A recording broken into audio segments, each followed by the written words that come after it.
We're taught to think of history as this perfectly neat, well-balanced ledger, right? A timeline where every single question eventually gets an answer, every cause has a clear effect, and everyone leaves some kind of traceable footprint behind. But honestly, the truth is a lot more unsettling. History is literally full of blind spots. So today, we're going to dive into the anomalies. We're talking about the people who completely defied logic, slipped right through the cracks of documentation, and stepped entirely into the dark, leaving behind these massive puzzles that have frustrated experts for centuries.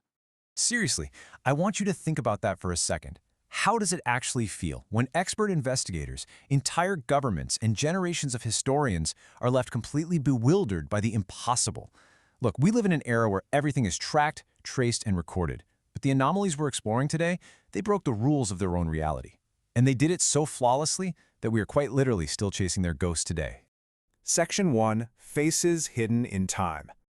Okay, let's dive right into our first act. We're looking at individuals whose true identities were purposefully obscured, whether by masks, fake names, or, incredibly, claims of immortality. Let's start with the Count of Saint Germain. He is arguably the absolute most baffling figure in modern European history. He basically just appeared out of thin air in the social circles of Paris around 1710, already looking like a mature man. And his brilliance was just impossible. He played the violin like an absolute pro, he painted masterfully, and his languages? Well, he spoke French, German, English, Italian, Spanish, Portuguese, Russian, Arabic, and maybe even Sanskrit with native fluency. But here is where it gets incredibly weird. He'd attend these lavish banquets at Versailles, but nobody ever saw him eat in public. And his apparent agelessness? It actually terrified people. For example, the Countess von Georgi met him in 1710 when he looked to be about 45. Fast forward 50 years later, she runs into him at a party, and he looks exactly the same. When she pressed him on it, he calmly confirmed he was indeed the same man. She reportedly turned pale and just fled the room. Even Voltaire, the great philosopher, genuinely didn't know what to make of him, calling him a man who never dies and knows everything. Now, picture this. For over 3 decades in the 17th century, a prisoner was held in France's most secure fortresses, including the infamous Bastille. His face was completely hidden, and guards were strictly forbidden to speak a word to him. So who was he? There are 3 main theories. Modern scholars tend to lean toward a guy named Eustache d'Augur, who was officially described as a mere valet. But there's a massive point of friction here. I mean, come on, why would a completely unimportant servant require a 30-year high-security stint under the king's personal jailer? Then you've got the famous theory, popularized by Alexander Dumas, that he was actually King Louis XIV's identical twin. Or maybe the Italian diplomat, Count Mattioli. But you want to know the most chilling detail? When this prisoner finally died in 1703, the French crown didn't just quietly bury him. They actually scraped the walls of his cell clean to totally erase any possible message he might have left behind. That same kind of intense, almost dangerous secrecy surrounds our next figure, an author known only as Fulcanelli. But to really understand the Fulcanelli mystery, we first need to grasp the stakes of what he was supposedly doing. In 1926, a book dropped in Paris claiming that the great Gothic cathedrals of France weren't just churches, they were actually alchemical textbooks encoding the secrets of the Philosopher's Stone. Now, this is the legendary medieval substance believed to transmute base metals into gold and, crucially, grant physical immortality. These books were written with a level of genius that completely stunned scholars, yet absolutely no one knew who Fulcanelli actually was. So let's fast forward to 1954 and see how this all builds up. Fulcanelli's student, a man named Eugene Cancelit, claimed his master had actually successfully created the Philosopher's Stone in the late 1920s and then just vanished. But Cancelit reported seeing him one last time at a castle in Spain in 1954. Now, by this point, Fulcanelli would have been well over 100 years old. Yet Cancelit swore the man standing in front of him looked no older than 50. And even more unsettling? During another reported encounter in 1937, which is years before the discovery of nuclear fission, mind you, Fulcanelli supposedly issued these incredibly accurate, terrifying warnings about the dangers of atomic energy. So we have a man who may not have even existed, who completely changed our understanding of medieval architecture and nuclear physics, and then just left without a single trace. Section 2. Legends Brought to Life. All right, we're shifting gears now from enigmatic individuals to anomalies that totally blur the line between folklore and actual documented fact. Sometime in the 12th century, 2 children emerged from a pit in the English village of Woolpit. Their skin was distinctly green, they spoke a completely unknown language, and they would literally only eat raw broad beans. When the girl finally learned English, she claimed they came from St. Martin's Land, which she described as a place of permanent twilight. Now, historians have tried to rationalize this, right? The rational theory is that they were traumatized Flemish orphans suffering from chlorosis. That's an anemia caused by malnutrition that actually gives the skin a greenish tint.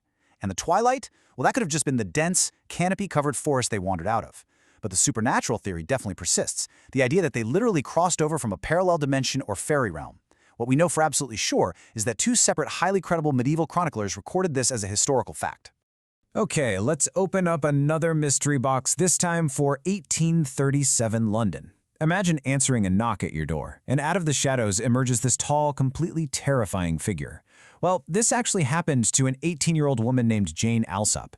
The entity grabbed her, vomited blue flame right into her face, and tore at her clothes with sharp, metallic claws. When her sisters ran out to help, the attacker just bounded away over a wall with literal superhuman agility. The press dubbed him Spring-Heeled Jack, and he quickly became an absolute public menace. It got so bad that the Lord Mayor of London had to form a vigilante patrol just to hunt him down. So here is the crucial point to take away from this. 60 years.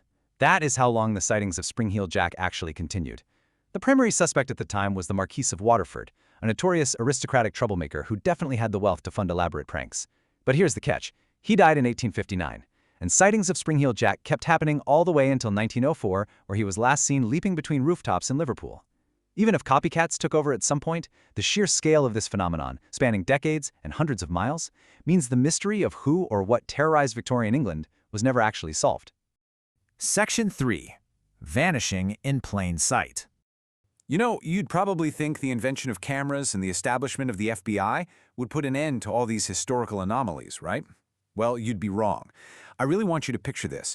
It's November 22nd, 1963. Dallas, Texas. Shots ring out in Dealey Plaza.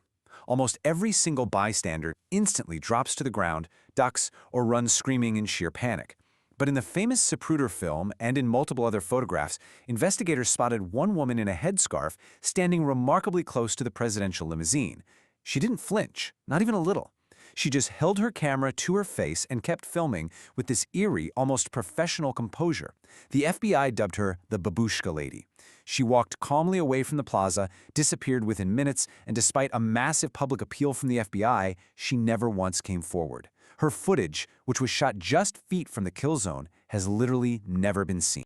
Let's trace another completely impossible disappearance. Northwest Orient Airlines Flight 305. A polite man in a dark suit boards the plane under the name Dan Cooper, which the media later misreported as D.B. Cooper. He hands the flight attendant a note, calmly opens a briefcase to show her what looks like dynamite, and orders a bourbon and soda. After securing $200,000 and 4 parachutes on the ground in Seattle, he forces the crew to fly toward Mexico City.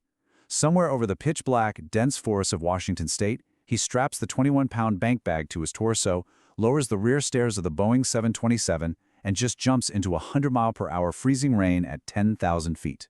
He literally fell into the night. And what's wild is that 9 years later, a young boy actually found a few bundles of the exact ransom money buried along the Columbia River. But Cooper, his body, and his parachute, never found. And that brings us to this staggering number, 45.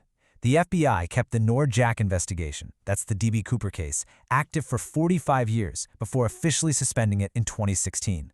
Just think about that. One guy in a business suit beat an airline, beat the FBI, beat the sky itself, and left us with the only unsolved commercial airline hijacking in American history. Section 4. Codes, Cults, and Corpses. So what happens when the mystery isn't a vanishing, but a body left behind with totally bizarre clues and absolutely no logical cause of death? Let's build a mental police evidence board for 1948 Adelaide, Australia. A remarkably fit man is found dead on Somerton Beach. He's leaning up against a seawall, legs crossed, looking like he literally just dozed off.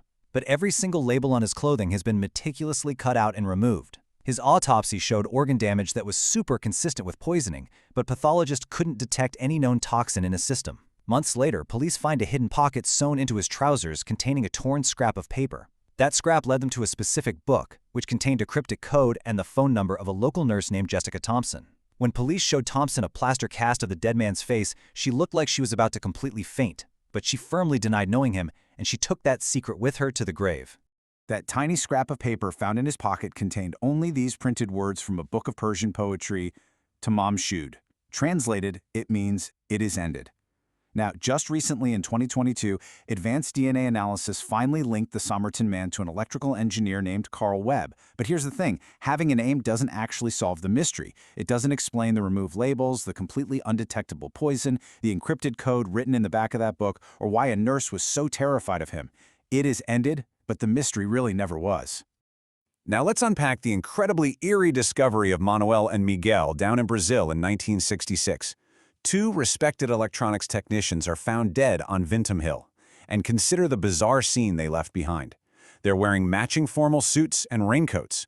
Over their eyes are these crude, heavy lead masks, the exact kind welders use to protect against intense radiation or blinding light. Beside them, an empty water bottle and two damp towels. There is no blood, there are no wounds, and no sign of a struggle whatsoever.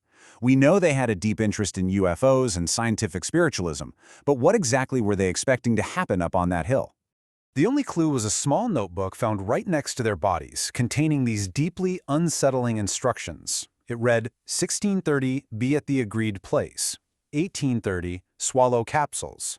After effect begins, protect metals, wait for signal, mask. It leaves us perfectly suspended between two highly disturbing possibilities, doesn't it? Was this a tragic ritual by two men who genuinely believed they were about to make contact with extraterrestrials and needed lead masks for the blinding light? Or were they lured there and murdered by someone who staged this elaborate, bizarre scene? The capsules were never identified and the case was never solved. Finally, Section 5. Why Mysteries Matter. We've looked at ageless counts, skyjackers vanishing into the night, and bodies left on beaches with coded messages. Why do these stories endure the way they do? Because they represent our ultimate human desire for closure, colliding head-on with a universe that frankly owes us none. I'll leave you with this provocative thought. We live in an era where we just assume we can find the answer to literally anything with a quick search.